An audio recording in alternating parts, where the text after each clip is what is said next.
สัญญาที่ว่าจะมาเก็บเกี่ยวเขาในหน้าน้องตายเหี่ยวขอให้คนมาเกี่ยวแดดเผาเจ้าสร้างใจดำลืมแล้วคำทักเขา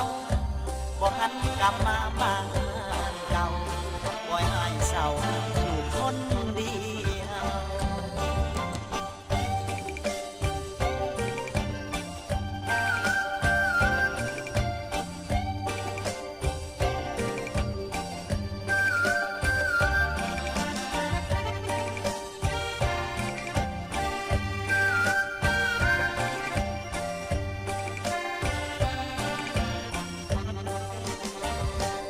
ตาอายหลังเหมือนหลังทางน้ำไหลมันเจ็บปวดดวงใจ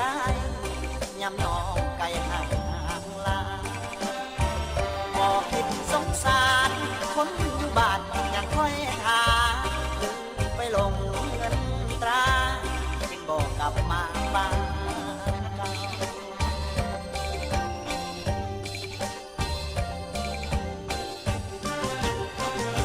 เจ้าลืมสัญญาที่ว่าจะมาเก็บเกี่ยว